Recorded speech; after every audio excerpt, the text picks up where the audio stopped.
And welcome back, everybody, to another UFC pay-per-view preview edition.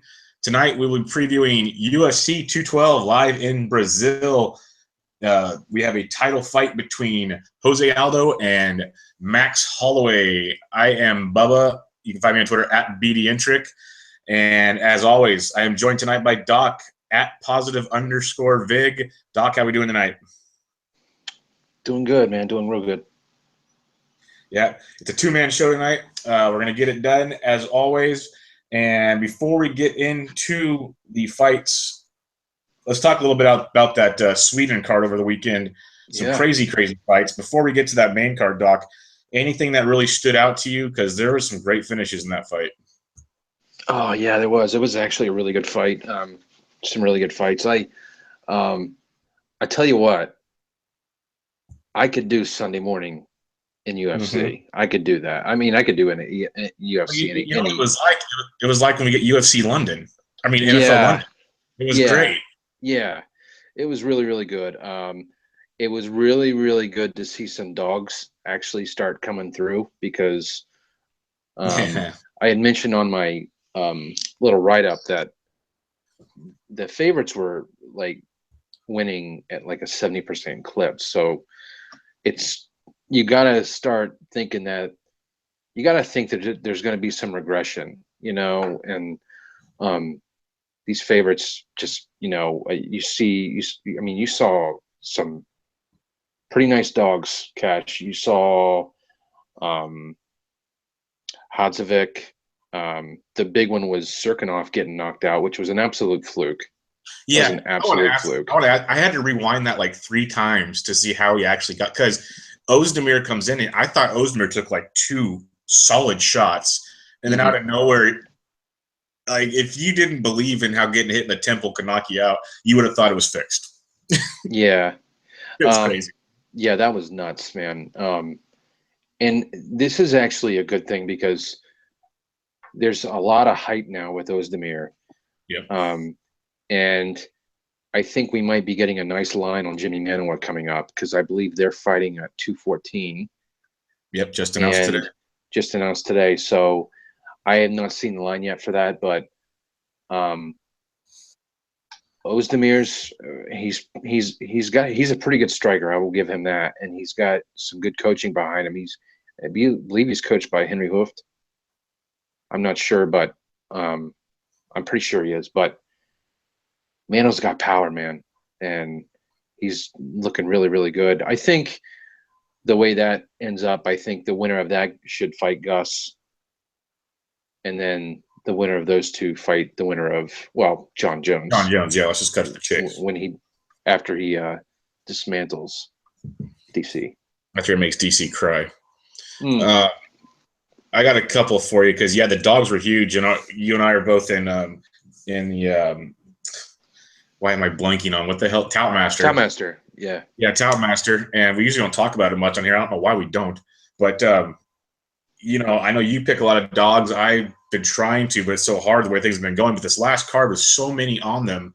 I picked a ton because in my mind I'm thinking, even if 30% hit, you're hitting it big, and I had to leave for the main card. I watched it later.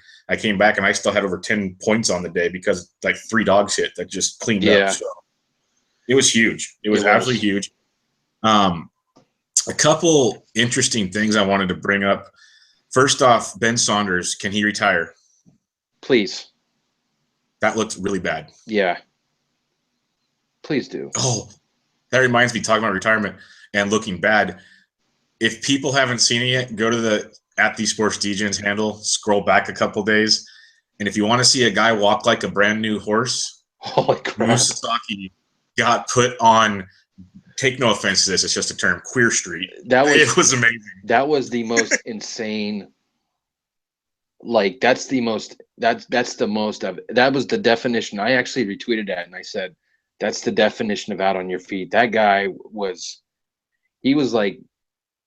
He looked like me back in when I was in Italy on a Saturday night. Back in I'm not gonna date myself, but back in the 90s. But back when I was in Italy, pissing on sidewalks and shit. Yeah. So I never did that. Yeah, Statute of man, that limitations, was, you're okay. and that punch was probably more dead on perfect than Serkinov, in the fact that both shots landed like so clean in the same card. That's the probability of that is like ridiculous. So Yeah, and that was the first card on the FS1 prelims that just went from there. It was great fights. The ones that went the distance were all pretty entertaining. The finishes yeah, were great. Like, it was really a good card. And I want to finish it off before, unless you have other fights you want to talk about, but the main event was Alexander Gustafsson versus Glover Teixeira, and it was a war, if you believe in it going 5 rounds, but it was a very one-sided war as Gustafsson beat the crap out of Teixeira. Give Teixeira all the credit in the world for being a tough SOB, but we've talked about it on the side. There's a point, even when the guy is not on the ground, where the ref just needs to stop the fight. yes. Yeah, it was pretty bad, man. I hope Glover really considers retirement. I think Dana will get into his ear and say, look, man, you're not going to make another run in this division. I mean, and you could hear the guy in the corner, in his trainer in the corner, saying your head movement, it wasn't there. And I mean, it was a total mismatch from the get-go. I mean, I looked at the fight and I really, really, honestly, I'm not in the land 300 or any, I never do, but was honestly, if he would have been like 200, I would have laid it straight. Instead, I bet Gus inside the distance, and I put him in a parlay that failed. But I didn't know if that was going to cash, man. It was like, I was like, dude, this guy's just got to, I don't know if he was going to, I didn't know if he was going to stay down or, get the fight over with. But finally, it just happened. Just those 3 uppercuts, and that was it. So. And they were so violent. Like I told you earlier, I was literally squeamish on my couch going, oh, man, this is rough. This is hard to see. Stop. Just stop. Seriously. Yeah, it was bad, dude. Bad. But yeah, so hopefully he stops. And then I was going to ask you what's up next for Gus, but that makes a lot of sense. The Jimmy Minaya winner, that fight at 214 fights Gus. That's a great call there. I could definitely go for that. Well, some may say that that's kind of a waste fight, but Manuwa fought Gus a while back, and I think Manuwa took that fight on short notice. I will say this, that the thing I didn't like about Gustafsson is his when he was pressured, he'd always duck and run. That pissed me off. That pissed me off too. But I'll tell you what, if he's fighting John Jones and he does that again, he's going to get clipped. And I tell you what, he does that against Manuwa, he's going to get clipped. So yeah, I don't like that stuff. I'm glad you brought that up. I forgot about that till now. That really annoyed me when he was running away from him early on. When Glover could still see straight and was kind of still a fight. Yeah, that pissed me off. But we have a great pay-per-view to break down tonight. But coming up, we have 213 and 214. 213, they just announced. Would you like to tell us what the main event is now? Oh, 213. Let me check here.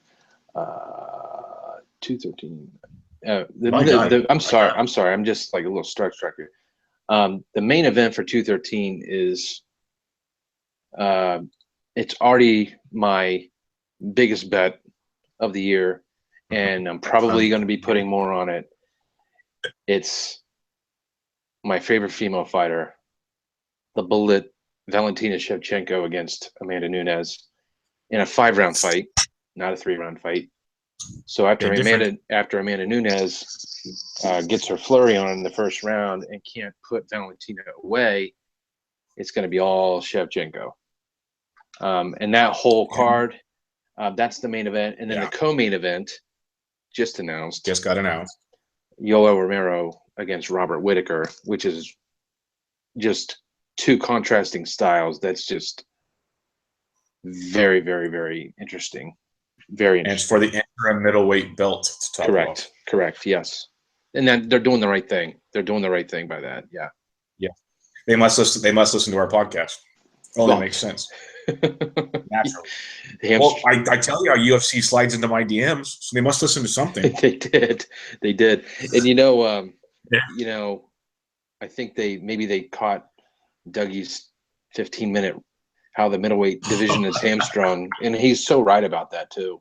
He's so right about that. There's some other good fights on there. Lawler against Cerrone. Let's see what Cerrone's made of, and there's a lot of question marks with Lawler. Verdum against Overeem. Pettis against Miller is a very interesting, very, very interesting fight. Jordan Main against Bilal Muhammad. Alan Jouban against Brian Camozzi was just announced today too. Yeah, hopefully Camozzi looks a lot better than his brother, who needs to retire. Oh my God, yeah, his brother was you know what? And I like Trevor. I actually liked Trevor Smith, and he was like plus 160, and I was like, God, I want to pull the trigger on him. I just don't know. And man, good God, man. I mean, Camozzi was just awful. Oh, it's so bad. Yeah, so 213 we got coming up in a few weeks. I just had it here. Where the hell did it go? It's actually I thought July 8th. We got about a month. But don't worry, folks. There's a fight card every week until then, so you're just fine. Don't you worry. That's International Fight Week, actually. That's the one that we have a Friday night, the Ultimate Fighter finale. Then you have Saturday night, UFC 213. And then we got 214 in Anaheim, which we will break down at the end of this podcast. Let's get into 212, Doc. Okay. Let's get at we're not going to break down the FS1 we will get those. The Fight Pass prelims. Not that they're not good fights. They're just a lot of really, really low guys. Probably very entertaining. Check them out if you have Fight Pass. Let's get into the FS1 prelims, 8 Eastern, 5 Pacific. It kicks off with, and you'll figure this out by the end, folks, tons of Brazilians on the card. Shocker. Yes. We're going to kick it off in the 135-pound bantamweight division. The number 13 bantamweight, Ayuri Marajo.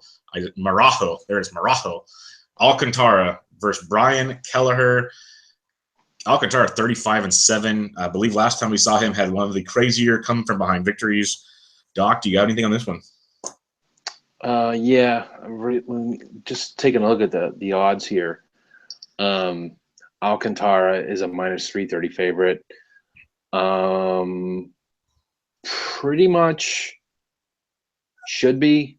This guy Kelleher, he's from the Ring of Combat. He's won 6 straight fights. He actually won against our local kid, Andre Sukuntat. Actually, an interesting story about that. Do you remember Andre Sukuntat, right? The guy that fought in the last couple pay-per-views ago. He's from Rhode Island. Yeah. And I forget who he fought. But he did pretty well. And I'm actually – and I take my son to the little gym, and he had taken there every Friday. And there's a guy whose son goes there too, and the guy is a ref, MMA ref down in Rhode Island, and he knows Andre Sukuntat very well. But he probably knows of this guy Kelleher pretty well also. But Alcantara is. He's got a nice BJJ background. He's a New Yorker, but Alcantara is a little bit next level kind of guy. I don't know, man. The thing is with Alcantara, and I think the last time I bet him, he fought Luke Saunders, yeah, Luke Saunders, and was getting his ass kicked. Yep. And got him in a leg lock, and that was it. And Sanders knew he effed up, so we were all on Alcantara too. We were all on Alcantara, man. I tell you what, I'm very, very. I consider myself very fortunate to get that one. But there's nothing I really want to do in this fight. If you look at the, let's see, if you look at over 2.5 rounds, maybe it's not a at bad minus idea. 135, it's not a bad idea. I don't see this fight really. Man, I don't know. Maybe Yeah. you want to. I don't see Alcantara losing, so maybe if you want to put Parlay. Alcantara aside for a parlay, like a massive fave parlay, but Kelleher is not live in my opinion. I don't see it. So Yeah, like we were talking before we started recording, Alcantara, we take nothing against him. He's super experienced. Until he's got 41 professional fights. He's been in the UFC for a while. Kelleher is making his first UFC fights, his debut. So yeah. it's really difficult to make your debut against a Brazilian in Brazil. That's not easy. One thing I'll say now before we say it over and over again, Doc and I were talking. We talk about crooked refs a lot. Brazil is one of the worst places to have. Never let it go to the card. Never. Yep. Yeah. One of the worst. So Alcantara, the reason why we're hesitant to just say play him is he finds ways to make it way too close to what it should be. Right. He's super talented, super athletic. On paper, he should take care of this guy. It's almost like the UFC said, okay, we're going to take you back to Brazil. We're going to give you a fight that you can get yourself right before you try to make one last run. Here he is. And we'll see what he has. The line says he should. All I would do is parlay it, or I would just watch. They're both good ground guys for the most part. It should be a decent fight, but don't go crazy with this fight. It should be Alcantara's fight. It's Alcantara's fight to lose. Let's put it that way. Yeah. So you got that one for you. Up next, in the 135-pound bantamweight division, we have the number 10 bantamweight, Johnny Eduardo, 28-10, out of Brazil, against Matthew Lopez, 9-1. Eduardo he's won 14 of his last 16. Lopez is one of the many that have come off of Dana White's looking for a fight, so he's pretty new to the UFC game for the most part. Eduardo is a great striker, good stand-up. He does a lot of training of guys out of he trains out of California right now. Mm-hmm. There's a lot of training, fights once in a while. He lost to Ronnie Yaha in 2016. Then he beat Mitch Gangung in December 2016, and now this is his next fight. So it's only his. Wait, no, that's Matthew Lopez. Sorry, reading the wrong one. So it's Matthew Lopez's third fight, fighting out of California. Totally picked up the wrong one. Let me go to my other screen. And but Eduardo, I was right about that. He's a big trainer and big stand-up guy against a wrestler. So two contrasting styles. I really want nothing to do with this fight. The odds are Eduardo's a heavy dog. Matthew Lopez is about -200 favorite overall. So the wrestler, the American, is your favorite. I'd just stay away from this fight. But Doc, do you have anything else to add to that? Well, man, this is kind of a tough one. I almost want to take a shot with a dog here. Almost. This man, Eduardo's a pretty well-rounded guy. It's like the longer guy. It's in Brazil. Man, you just got to think, like, why is Lopez favored? And Eduardo's in Brazil and stuff. I'm probably going to look at Eduardo here. I might take a small chunk of Eduardo. I just don't think Lopez should be this big of a favorite. I think I agree. He's 9-1, but he's 1-1 in the UFC. Like, Eduardo's the 10th ranked featherweight. Yeah. Like, this line makes no sense at all. And I mean, yeah. I tell you what, these lines with the rankings and stuff, I get it. Like, these odds makers don't look at rankings, and that was pretty evident when Ozdemir was a +300 dog to Misha Serkinov. But that was a fluke. Let's get that out there. But that was kind of a fluke. But Johnny Eduardo should not be this big of a dog to Matthew Lopez. No. No, So not at all. I'm gonna lean towards taking Eduardo here. Yeah, it's a lot of it's just going to come down to it's like I said, it's contracting styles. Except Eduardo does have a decent. I was reading up a rear naked choke game, so if Lopez slips up on the ground, he could catch him there. His last 3 fights for Eduardo have all ended in finishes, so maybe there's something to look at there as well. 2 knockouts and a sub. So, yeah, I think the dog's much more lively than paying 200 for Lopez. Yeah, Totally makes sense for that one. It's more of a if they would have said like Lopez is maybe 130, sure. Yeah. 140, but not 200. No. All right, let's move on to one I know you like quite a bit. This is in the 185-pound middleweight division, and this is a hell of a name right here. Antonio Cara de Zapato Carlos Jr., we'll call him Jr. for the sake of the podcast, against Eric Zabrinha Spicely. Jr.'s out of Brazil at 8-2 with 1 no contest. Spicely, USA, 10-2. If you just looked at their pictures on UFC, you'd wonder what Spicely was doing in the UFC. But we like him a little bit, Doc. Why don't you break it down for us? Yeah, Spicely, if you like Brazilian Jiu-Jitsu, this is your fight. This should be very, very interesting. I think Antonio Carlos Jr., he's more of the attacking kind of jiu-jitsu style. I want to say he's stronger than Spicely, but Spicely's very, very crafty off his back as well.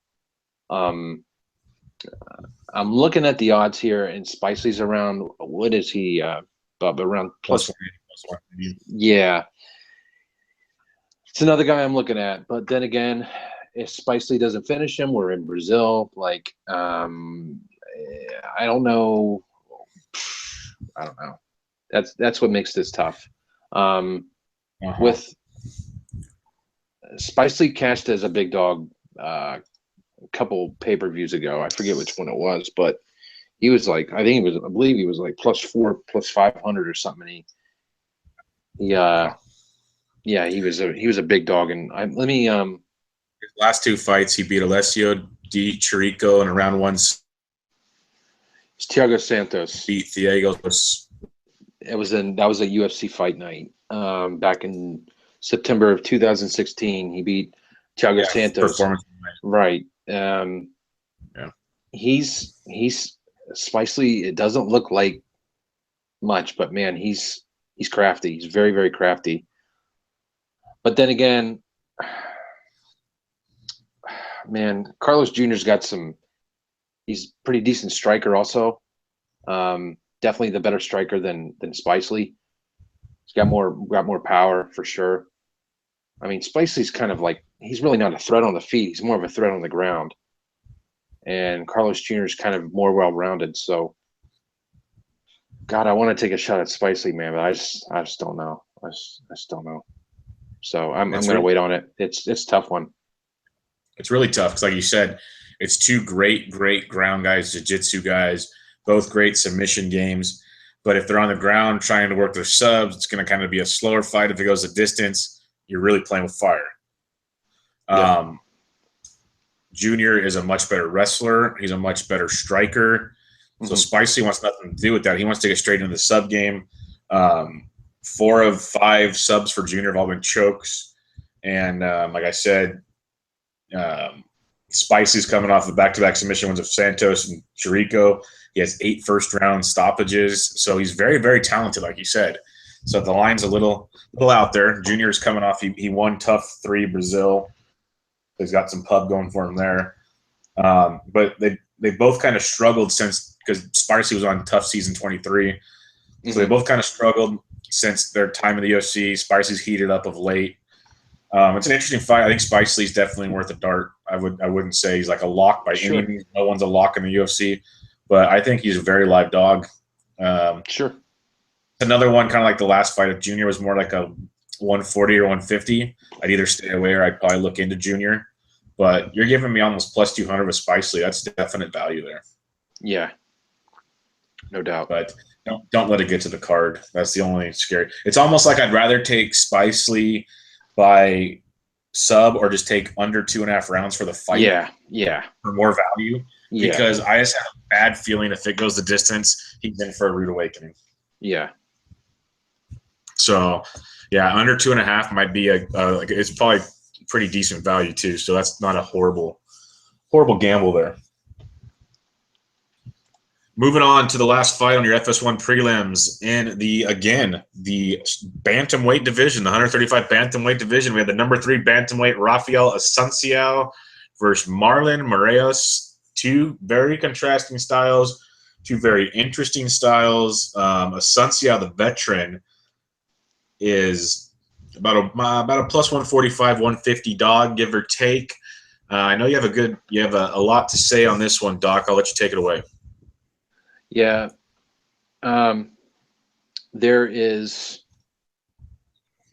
a lot of hype with this Moraes guy. He's coming out of World Series of Fighting. He's got a decent record. He's definitely grown leaps and bounds as a mixed martial artist in the past, couple years. He's ready for the UFC. I mean, he's ready. He's very, very. This isn't a guy that's coming from another promotion, and you kind of I don't know if this guy belongs. He definitely belongs. There's no doubt about it. But this is Rafael Asunciao we're talking. No, this should not. This line. This line makes no sense to me at all. And Asunciao is definitely.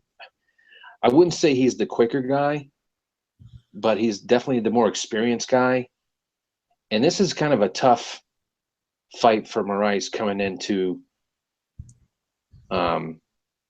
Brazil pay-per-view. Granted, it's not the main card, but this is you got to factor in the octagon jitters here. What's he going to do if Asunciao takes him down? I'm just saying that, how Dougie always says there's levels to this shit, and I understand Moraes is a very, very good fighter. But Asunciao, man, he's no joke. I mean, granted, let's just say that. Did you see the fight against TJ Dillashaw? Asunciao all right. That wasn't like a dominant performance. It was a good performance out of TJ, but Asunciao had his moments. It's not like he was dominated by TJ. And plus, that was Asunciao's first fight in 2 years. Yep. A year and a half. I can't remember if I took a flyer on Asunciao that fight, but if I don't know, something tells me that Moraes is going to be a lot of parlays, and I think Asunciao is going to wreck a lot of those parlays because I like Asunciao, and I'm probably going to bet him very soon. I like Asunciao. Yeah, and I can't blame you for that at all. It's a really, really interesting fight. Like you said, it's Moraes coming off of the World Series of Fighting where he dominated. He was great. Yeah. But the World Series of Fighting is not the UFC. Asunciao was once a title contender, got hurt. He's trying to get his way back into contention. He's as legit as they come in the feather or bantamweight division. He's damn good. The interesting part about this fight is another one of those contrasting styles fights. Asunciao wants to slow it down. He'll kind of jab you a little bit, but he wants to get to the ground.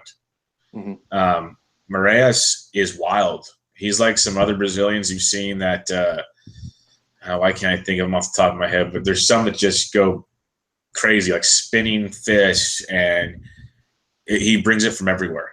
And that's where it could get interesting. But Asunciao is he's a veteran. He knows how to train for this shit, for one. Second, he's no slouch at moving around and, not being a still target. So it'll be very interesting. I agree with you. Value-wise, Asunciao, the veteran, if all it takes is for him to get control and he'll win a round.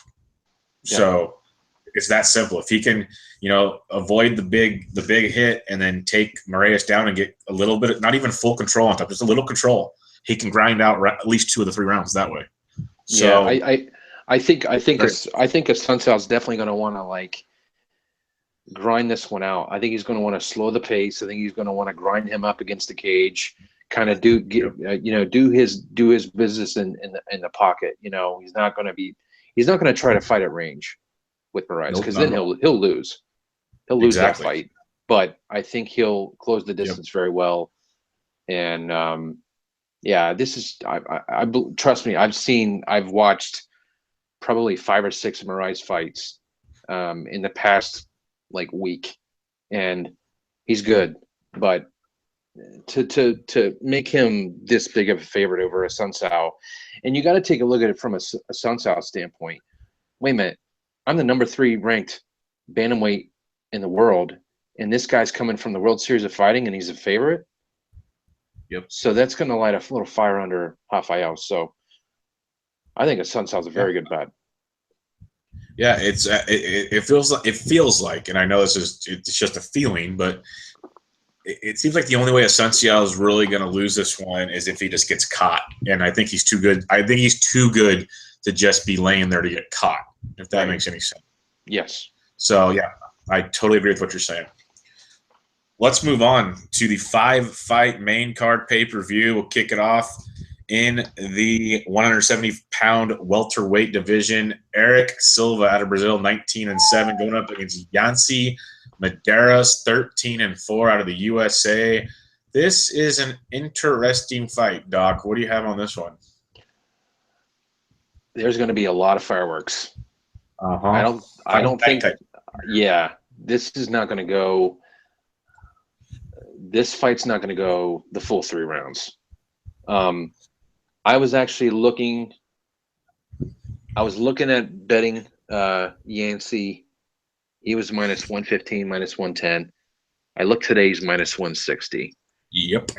So I'm not taking Medeiros. I'm not betting that. Would you bet?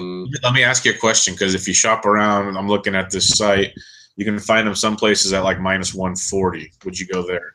Just for the listeners. How low would you go is what I'm trying to get to. I'd bet him minus 120 or better. Okay. I would not go above minus 120. That's just me, because he's the American fighting in Brazil. I agree. But I was surprised the line where it was. Continue. I think he's quicker than Silva. I think he's more well-rounded. I think Silva's kind of chinny. He's been known to get rocked quite a few times. Just to take a look, over 1.5 rounds is minus 160. It's not a bad play. Yeah. I think this ends in probably the late 2nd or the 3rd round. I'm trying to find fight does not go the distance. Fight doesn't go to the decision. That's minus 185. Yeah. So fight starts in round 3 is minus 109. Fight won't start in round 3. That's minus 121. That might not be a bad bet, but Medeiros should take care of business here. But yeah, I don't think I'm going to touch. I think I'm just going to watch, unless somebody comes in and puts a whole lot of money on Silva, gets Medeiros down to a respectable price. But I kind of missed the boat on it, so I'm not gonna fool around with it. Never chase UFC steam. Never. No. Don't chase steam in general. Don't ever chase UFC steam. And don't let steam, especially with the UFC, because I know when it comes to everybody knows it, baseball, when they have a certain mindset and they see the line going the other way, then it clouds their judgment. Don't let steam with any kind of fight cloud your judgment. Don't trust your gut. That's what I always say. Trust your gut. Yep. Yeah, it's going to be an exciting fight. Silva's going to want to take it to the ground if he can. Medeiros will do it anywhere. One thing I want to ask you, because I didn't notice this till right now while you were talking, on the UFC website, they have Silva at 170 and Medeiros at 155. Am I missing something here? Not that I know of. Okay, it must just be a snafu on their part. I think it's a snafu that on their threw part. me off for a minute. Yeah. No, All right. I don't think it's a catch weight or anything. I think they're these guys are. They look 155. Yeah, I think they're one. Yeah. Now you got me Yeah. questioning myself. So Yancy Yeah, no Medeiros worries. is definitely the most tattooed person on this card for sure. Oh, he's a beast. He even has Wallhead beat. Yeah, that's impressive. That's very impressive. All right, we're going to head to the 185-pound middleweight division, and this is an interesting fight. It's really interesting for an up-and-coming Brazilian, Paulo Barachina, 9-0. I probably butchered that. I can't roll my R's. I apologize. 9-0. 89% of his wins are by knockout. So, and 11% are by subs. Never gone the distance, folks. Keep that in mind. Going up against Olawale, the best nickname on the planet, Holy War Angel, Bamgose. 6-2. 100% of his wins are by TKO. This has a lot of interesting ramifications in my mind here. They don't have any takedown averages, takedown defense, takedown anything on these guys. It looks like they're going to throw, unless I'm missing something, Doc. If I were Bangos, I would definitely try to get just out of the first round. Be defensive. Kind of don't rush in. Be very, very cautious. Trying to like get your groove going. Get into the flow of the fight, and try to get this into the second round. Barahina, I think that's how you say it. Barahina. He's jacked, but yeah, and from what I know, he's a Brazilian jiu-jitsu black belt, and he can hit like a truck. This guy's the real deal. He's the real deal. So Bangos, however you pronounce his name, he's got to try to get this in to the second round to get Borahina in unfamiliar territory, uncharted waters.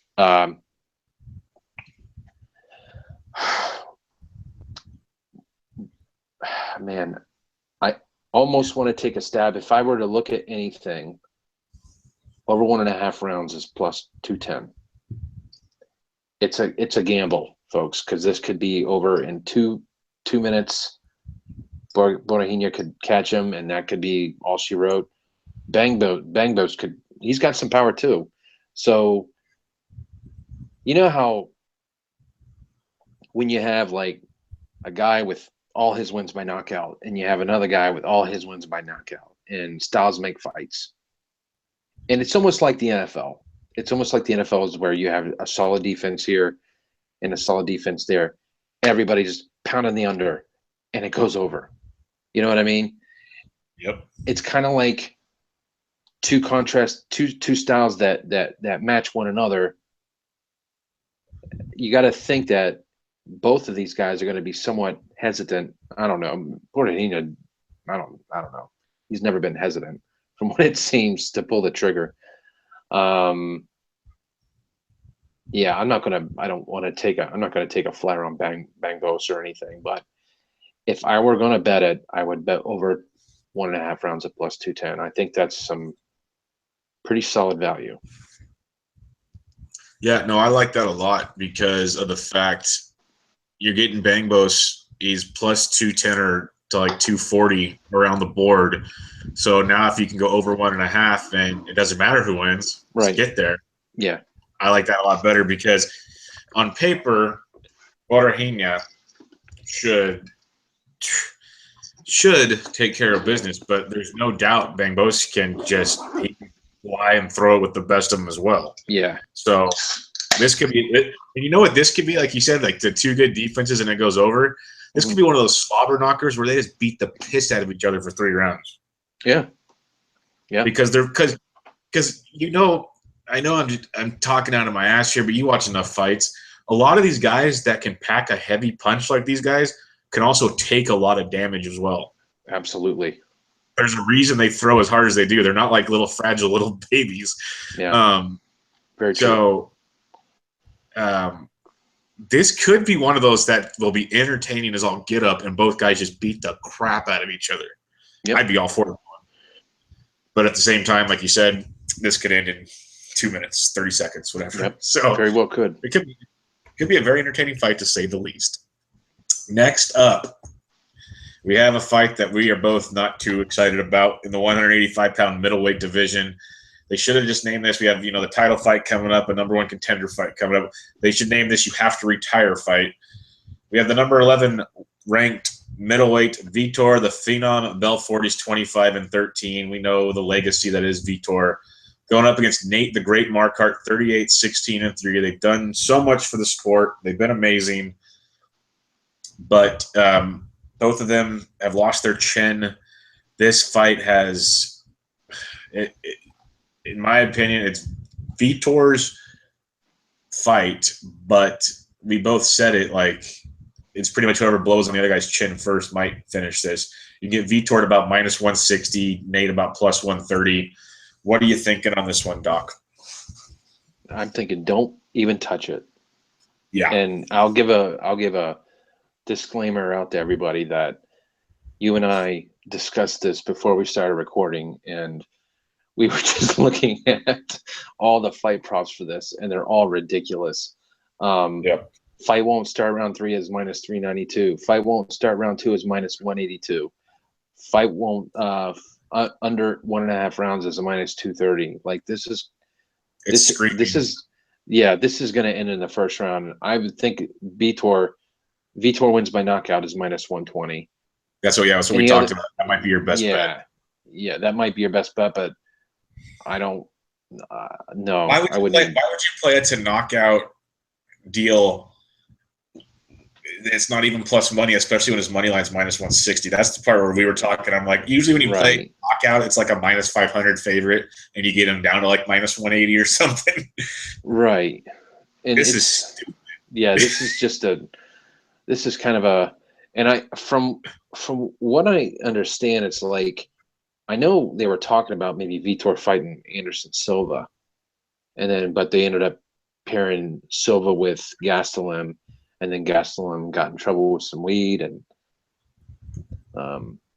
whatnot. So, but I mean, Nate can pack a punch. He's got some power. I mean, and Vitor's chin is not there. I mean, there's no way I'm not even touching this fight. Not even nothing. I want nothing to do with this fight. I'm just gonna watch it and see what happens, and hope somebody retires. I got a question. Yeah, I got a question for you. Mm-hmm. I was gonna bring it up at the end of the whole pod. We can talk more about it at the pod. Let's just focus on this fight. Okay. Now, you and I both play UFC DFS a lot. We show each other our lineups. We always play it. Sure. Now we know one of these guys is getting the knockout. If you make 2 lineups, do you take that gamble? Nate Marquardt will be so low owned, it's not even funny. That's what I'm saying, because the only downside is once they did their new scoring where wrestling kind of has a little bit more favoritism now, it literally, if Nate or Vitor wins with just 1 punch, they're still not getting – they're getting like 90 points, which is great, but it's not going to win it for you. Right. So that's my question. Is it worth the gamble? Man, let me just go here and take a look. What's crazy? Vitor's 8,400 and Nate is 7,800. I would put Vitor. I've already got 4 entries reserved. Probably more to come. I would definitely put Vitor and Nate in a couple each. Yeah, because they're getting the finish. So if you're getting 90 points, it's great. I'm not saying it's not a good thing to get those kind of points. It's phenomenal. But to win it all, you're wanting like plus 100 from everybody if you can. But Nate at his ownership, if Nate were to get that knockout, like you said, that could be some big boy stuff. Yes. Yeah, that would definitely hey, Nate's capable of doing it. He just has no chin. Oh, yeah. But Belfort's chin is no better either. So have you ever seen I forget who did it. I think it was either Lance or Wesley Colvin. They did the before and after TRT with Vitor. It's pretty funny. Fucking gnarly, man. Yeah. But we'll talk a little more DFS at the end. I want to ask you a few questions about that. Sure. Let's get to the women's 115-pound strawweight, essentially #1 contender fight for a chance at a rematch with the one and only Joanna Champion, who we both agreed we will not fade ever again. We got #1 Claudia Gadelha out of Brazil, 13-2. She's a monster. Looked really good against Joanna. We got Karolina Kowalkiewicz, 10-1 out of Poland. Many used to compare her as like the mini Joanna. Joanna called her out, brought her basically to the UFC, then beat her up. Two really good fighters, two contrasting styles for the most part. I want to hear your opinion on this one, Doc. Man, this is going to be a good fight. I really, really, really wanted to. I want to take a shot with Kowalkiewicz, but this is not ending. This is going to 3 rounds. This is going all 3, and it's a shame. It's really a shame because if this was a 5-round fight, I would definitely bet Karolina. Karolina's she adapts well. To certain styles. Like you could see in her fight against Rose how she adapted to Rose's style very well. Claudia likes to do a lot of her damage in the pocket, in the clinch, and that's where I think Karolina is her best. Using elbows and dirty boxing, whatnot. I think she uses her Muay Thai really well. Karolina's hard to get to the ground. She's very strong. I just think that Claudia is a little bit too explosive for Karolina. And if you want to say like, well, how did Claudia do? If you want to take Joanna and use Joanna as the measuring stick, and well, she pretty much is as the standard. The first 3 rounds of that fight against Claudia definitely had her moments. And Karolina, I can't say she did, although she did stun. She tagged Joanna pretty well, but Claudia definitely had more success. And I think Claudia's probably given Joanna the toughest fight out of anybody. And so I really, excuse me, I drink too much damn seltzer. Over 2.5 is -360. So fight goes to decision is -325. This is going the full 3. I think it's Claudia Gadelha in her backyard. I really, really want to make a case for Karolina, but I can't. I just can't do it. And you know how I like Karolina a lot, and I even bet her against Joanna, my dumbass. But I can't do it. Not in Brazil. Yeah, you basically said everything I was going to say because I've always been a big fan of Karolina. I've been on Karolina every fight up till Joanna's. I think I just watched that one because I liked Karolina to win that one, but I didn't have the balls to play it. She's a mini Joanna. She puts out huge volume, but she likes to go the distance. You look at it, 10% KO wins, 20% subs, 70% decision. You're not going to decision with Gadelha and winning. You're not doing that. Nope. What Gadelha did so well, and like I said, Karolina's like a mini Joanna, and you said it, is Gadelha used her strength to her advantage and smothered her, and I'd almost say did a little more dirty boxing than like regular fighting to kind of, and then wanted to use the wrestling and the grapples and like use her strength to make it difficult for Joanna. And I don't think Karolina can put up with that at all. No. She's obviously trained for it. She's a phenomenal fighter. I'm a big, like you said, I am a big Karolina fan. You and I both aren't the biggest parlay fans. We've already mentioned, Alcantara. If you want to do Alcantara, Claudia, I can see some merit in that.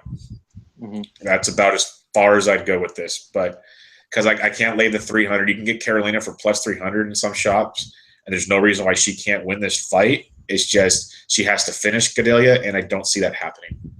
So right. I got Claudia. I'm with you. Like you said, you basically said everything I was thinking. It should be a really entertaining fight. There's no doubt about that part of it.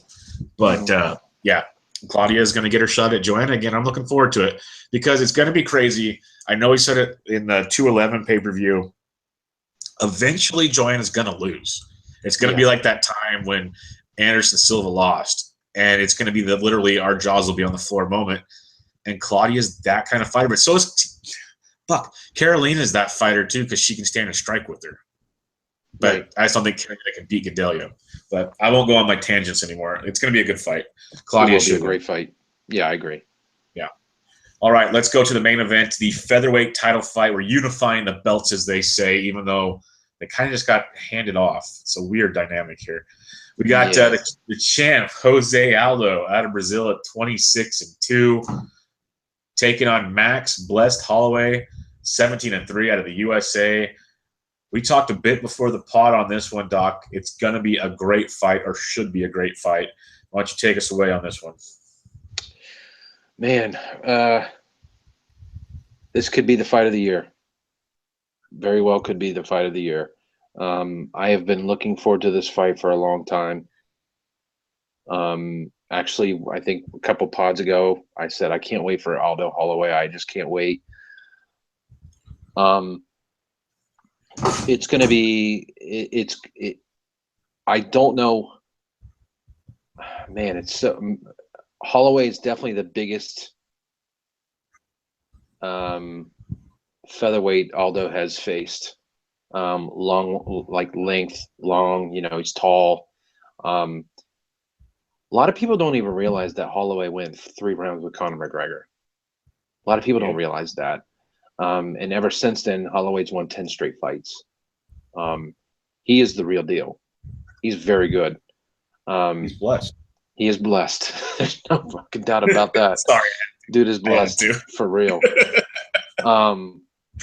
Yeah, he is. He's fucking really, really good. This fight's going to be amazing. There's a couple question marks that I have, and a couple good things that we can talk about that. How I think we can go back and forth and just say how we think the fight's going to go. I think in the early outset, Max is going to want to close the distance with Aldo. He's not going to want to fight at range because I think Aldo is going to want to leg kick him to death. And I know that Holloway with leg kicks, I don't see him doing well with that. With Aldo's leg kicks. And I think that's going to be a factor. But the thing is that Holloway is just tough, man. And he's determined. He's very, very confident. And he just doesn't give a shit. He doesn't care. He is the toughest. He is the, I don't know, top 5 toughest fighters. He's in there. He's up there. And he's got a chin. He's got excellent cardio for days. He can go for days.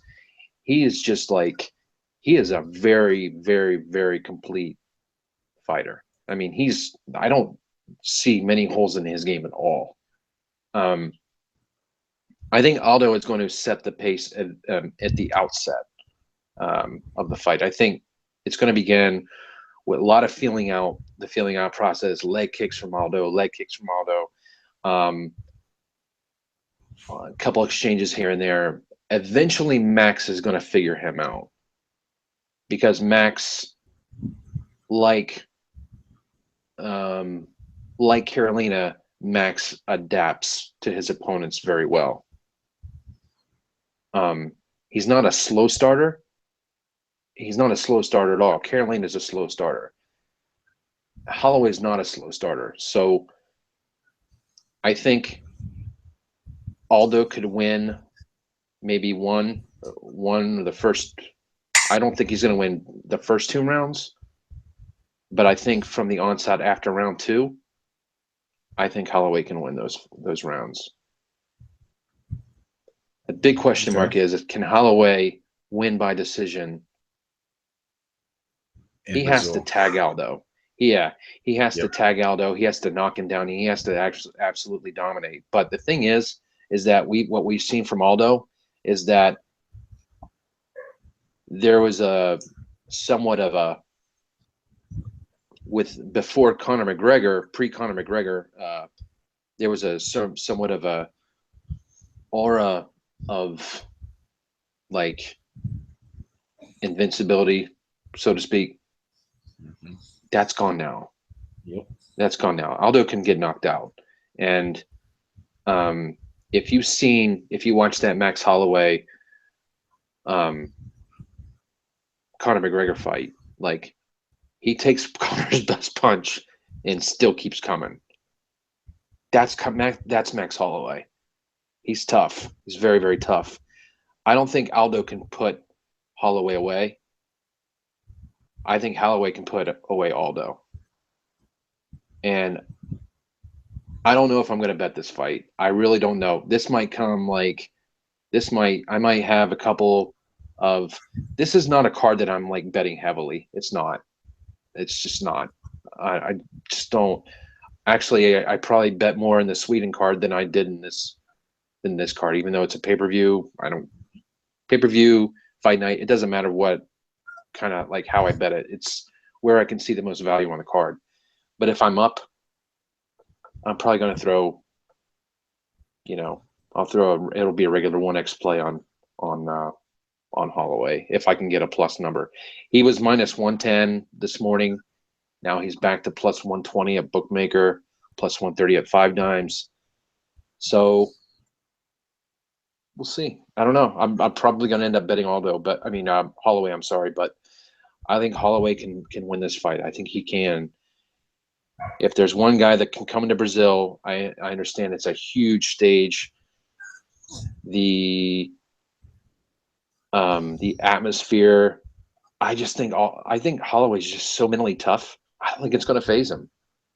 Other fighters, yeah, it would phase him, but I don't think it's going to phase Holloway. I think he's just too mentally strong. He's just a tough bitch, man. Dude is tough, tough as they come. So I'm going to say Max Holloway by unanimous decision. What is fight goes the distance? Do you have that? Fight goes to the decision is minus 165. Okay. I want to bring up a few things that you mentioned because nothing I disagree with at all. But I want to just let people know that because a lot of people don't know Max Holloway and they know Jose Aldo. That's the name everybody knows. So let's just take just bear with me for a few minutes. We're going to take a trip down memory lane. Max, for one, just like you said, for one, Max is a tough son of a bitch.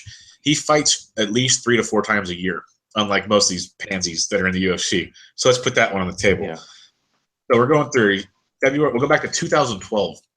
He lost to Dustin Poirier. I want to mention there's 3 losses since that was this and 2 other losses since 2012. And you'll notice the 3 names are top, like upper echelon fighters. So Poirier, he lost to. He goes and beats Pat Schilling. He knocks out Justin Lawrence. He beats Leonard Garcia, who some might remember was actually an up-and-coming guy at that time. Then he loses a split decision to Dennis Bermudez. Many know Dennis Bermudez. He won that fight. Yeah, see, here's my point. I'm trying to make my point to people about who this guy is. He loses a decision to Conor. No, you're fine. You're fine. I'm just saying. I'm trying to get my point to these guys that he's no stop. He loses to Conor by decision, not a finish. Decision. We've seen Conor finish pretty much everybody else since then. And then he knocks out Will Chope, beats Andrew Phil, knocks out Clay Collard, knocks out Akiri Kurasani in round 1, and then now it gets good. He beats Cole Miller. He subs Cub Swanson, first-round knockout of Charles Oliveira. So we're getting big names now, folks. Beats Jeremy Stevens, beats Ricardo Lamas, then knocks out Anthony Pettis for the title. That is not like cupcake road, people. I'm just trying to basically back up everything Doc just said. There is Holloway is legit. He's 17-3, and those 3 losses: Poirier, Bermudez, Conor McGregor, all guys that either had the belt or fought for the belt. That's pretty damn impressive. Like, I don't care who you are. And I will say this, Brian, just to interject real quick. Yeah. The last time he lost was 2013, and he has grown leaps and bounds. Yeah. That's the other thing is, like, you look at some of his fights, especially in the win streak he's had, some of those fights, he was kind of on, scary stretches in those fights where you could tell he was still kind of wet behind the ears in certain aspects of his game. But when you can knock out Anthony Pettis, and the way he did it, he dominated the fight. Oof, brutal. He dominated Anthony Pettis, and that's saying a lot for people that know MMA. Anthony Pettis doesn't get dominated very often. And he dominated Anthony Pettis, one of the most athletic human beings you've ever seen in the octagon. Dominated him. And that's where I was always, on Holloway's side. I knew he was good. But when I saw that fight, I was like, okay, you're damn legit. Like, you are, yes. Like, you did it. Congrats. Because I think it was the fight before that, or a couple fights before that, when I think it wasn't in Hawaii. It might have been Hawaii. But he went the distance in a fight he shouldn't have gone the distance. And I wasn't very pleased with him. I was like, no, you're not ready. He earned me on that one. Now going to Jose. I should get it right. It's Jose. Jose Aldo. He's a legend. He got clipped. Some would say he got knocked the F out by Conor McGregor. I like what you said. It's going to be a lot of feeling out. You see it in almost every title fight to begin with. That first round is a total feel out. So you almost give the first round to the champ right out the gate. That's just how it's going to go. And Jose, like you said, he'll leg kick you because he's not running to the center like he did against Conor. I guarantee you that. He's not doing that one. That is not happening again. So nope. So Max is already be down 1-0 going to the second round. You can pretty much lock that one up. So I don't even know if these exist. If you have a prop bet, who wins round 1? Jose Aldo. So Jose, he's winning round 1. This is how title fights. Like, I'd say, like 80% of title fights go this direction. That's just how it goes. Now, after that, it gets interesting. Jose is going to be a lot better. Obviously, he's not going to be as bad as he was in that Conor fight. He is a great fighter, phenomenal striker. He's in his home country. We talked before the pod. The part that scares me the most is Max has never been on this stage, a title fight stage. I'm not worried about the 5 rounds, like you said. He's a physical specimen. No concerns there at all. What I am concerned about is the spotlight, and it would be one thing if it was, say, Vegas, but they have to put him in Jose's backyard in Brazil, which I think is shitty. But Holloway wanted this title fight so bad he didn't care. I think Holloway actually called for this, if I remember correctly. Didn't care. He asked for this in Brazil. So that should actually tell you something right there. He does not care. But it's a different animal because you've watched enough Brazil cards. The way the crowd is rowdy and chanting, and it almost feels like in certain venues like they're going to jump into the octagon and attack you if you beat their fighter. It's different.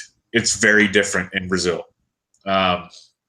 If he can master that, like you say he can, which I'm not doubting he can, but it's a big feat. It's almost bigger, in my opinion, than actually fighting Jose Aldo, because I know he's talented enough to do that. If he can master that feat, it's his fight. And you're getting tremendous value at plus 130 on Max Holloway. I love it, but you got him going by decision. I don't want it going to decision. That's my only thing. Yeah.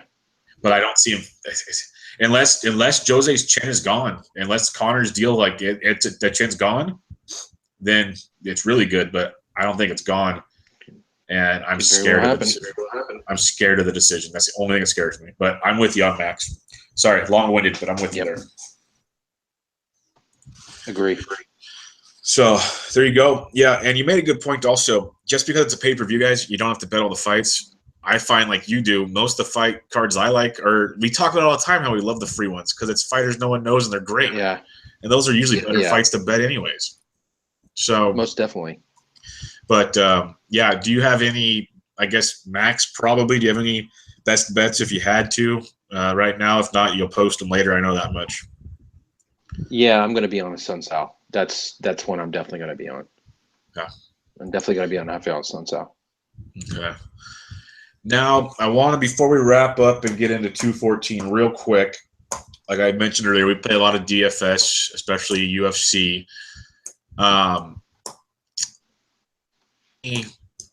Like, say, strategy you approach? Do you use any lines in it? Because a lot of people have no idea what to do with MMA DFS. You and I do pretty, like, we're not world beaters at it by any means, but we at least have a good idea of what to do. What's your plan of attack on that, would you say? I look for, let's see, first thing I do is I look for I look at like 3 underdogs that I like this last card. The second lowest price guy was Damir Hadzovic, and I had him at plus 280, and I bet him against it was against Marcin Held, and he was $6,800, and I put him in every DraftKings because I liked Hadzovic, and paid off for me. I don't, off the top of my head, I don't remember how high he was owned, but I had him in every lineup, and so basically I look for like dogs. I look for a lot of live underdogs. I look for guys that can score a lot of takedowns. I think Trevor Smith scored pretty well. Really well. I'm not sure, but I think he scored pretty well. Guys that have an advantage in some sort and they can exploit the guy's weakness. That's kind of common sense, but I mean, you really got to take a look at each fighter, each matchup, and just say, well, I think this guy's going to do this to this guy, and I think that's going to like rack up a bunch of points for me. I'm regretting I had Gustafsson. I don't know how well he scored, but I think he scored pretty well because he had like a knockdown or two and significant strikes. He was just like, I think he did really, really well. Another guy I had in a lineup and I took out was Hermanson, whatever.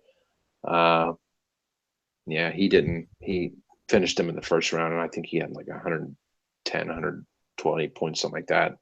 I took him out. So,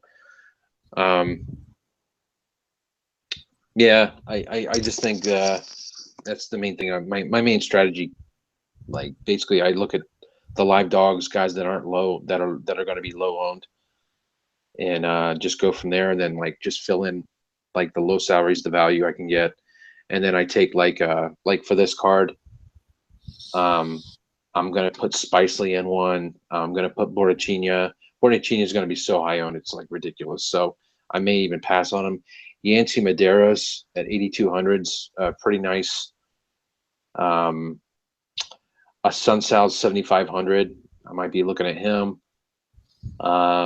Yuri Alcantara's 9,100. He's going to be high owned. So you just gotta like try to avoid the high salary people. Claudia Gadelha, she's 9,000, but I don't think she's worth 9,000. It's going to get her a decision. No, she's not, she's not good enough. Yeah.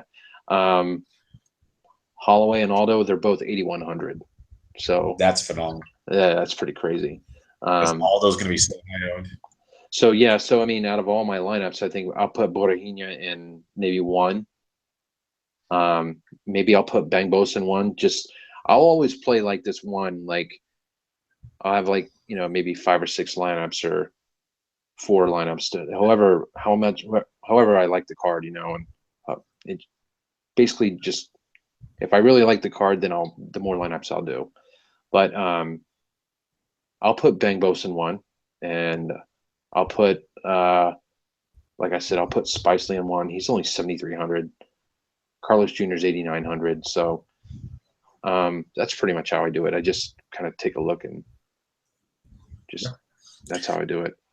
All right. No, I just wanted to ask because, I always look for, the dogs that I like and kind of go that route. But I also look for guys that are either A, going to finish you, or B, the new way is if they're big-time wrestlers, they're going to get you a bunch of points. Even if it goes to decision, at least they're going to get you points. Yep. So it was a couple fight cards ago. I can't remember who the hell it was. It was a great, entertaining Elliot.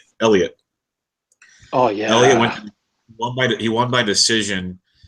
But it was wrestling. It was takedown after takedown. His takedowns get so many points, and it was insane how many points he got. Yeah, dude, it was ridiculous. That was such a fun fight. Such a fun fight to watch. That's kind of why I wanted to bring this up, so people get an idea of how it all works. You don't have to just pick the guys you think are going to win the fight. You almost one strategy I love to do. Yeah. Main events.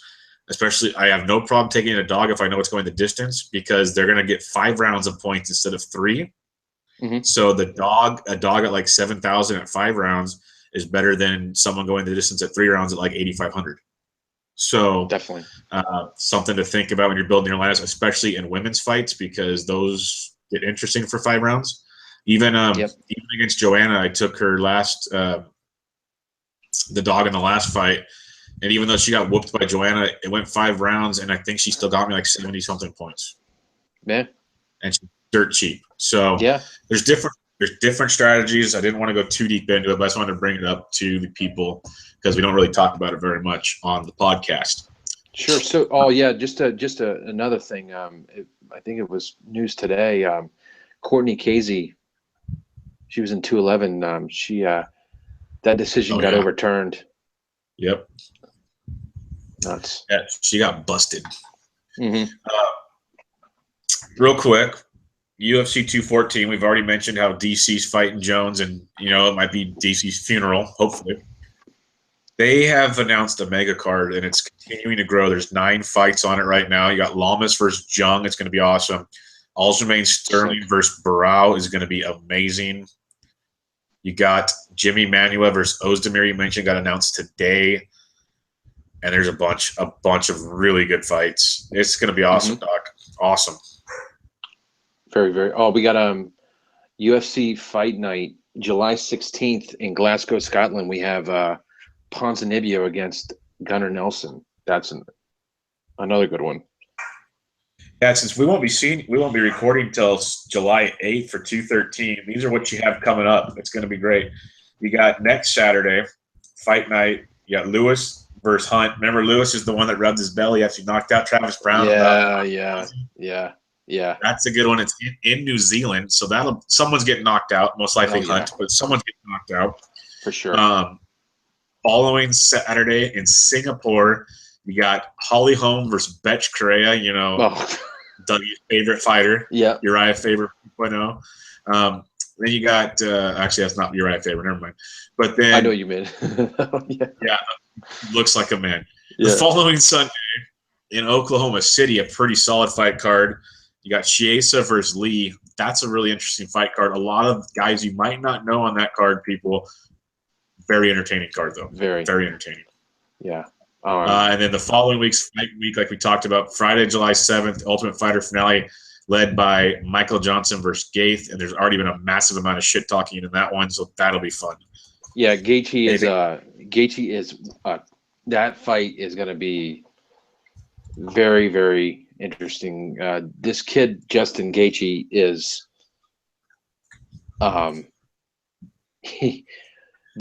this is going to be a hell of a fight. And Gaethje, there's no such thing as a born fight when it comes to these. When it comes to him, so oh my gosh, and you know what the co-main is for that for the Ultimate Fighter finale? You got Johnson and Gaethje in the main event, but the Ghost of Great Maynard against Ishihara. Oh, good God, man. And then, we got the Ultimate Fighter Redemption. I haven't watched this past week, but that's been amazing for anybody that hasn't watched that. Definitely been very good. Yeah. I know we talked about it on one pod about because before they were going to preview it for the season. It's been great. Yes. And then I don't know, I haven't looked too much into it, but I know you sent me a text when it was announced how excited you were. They have some new contender series. Did you want to talk about that for like maybe a minute? I don't know too much about it, but from what I gather, like starting, I don't know when it's going to start. In like, I don't know if it's starting this month or what, but there was supposed to be this UFC contender series, and I don't know really too much about it. I've tried to read up on it, but I really haven't found too much about it. I think it's just like up and coming guys, but I don't know if there's going to be lines for them or whatever. Who knows? But it should be fun. I mean, it's something to do on a weekday, you know. I mean, the more UFC, the better. But this summer's going to be sick. It's on Fight Pass. You guys got to get Fight Pass to watch that. But yeah, basically, you have UFC every weekend for almost the rest of summer. At least till you hear from us again. But almost for the rest of summer, you're going to have UFC. Yeah, so. Actually, you know. Just I'm not gonna. Well, maybe I'll plug it a little bit. But if you have any reservation of getting Fight Pass, you know, and if you think it's like a waste, I think I've definitely gotten my money's worth, and then some. Not only like I use it to study fights and whatnot, and I'm probably on UFC Fight Pass more than any website there is, but some of these cards, I think, in the summer are going to be strictly Fight Pass only and stuff. And I pay, I don't know, I think it's like $10 a month, whatever. Like, it's great. I love it. So if you have reservations about it, you can get a week-long trial for it and just try it out, whatever. But I love it. So I think it's the best thing since, I don't know, Bitcoin. I just looked at it. There's a couple. I know that the Holly Holmbeck credit card in Singapore's Fight Pass only, and then there's a couple more coming later July and August Fight Pass only as well. Yeah, so about one a month. I can't believe Gadelha is main eventing. It's like the biggest. Have you seen the line on that too? It's like Holmes like minus 500. She should be like minus 1,000. Like, no joke. Gadelha.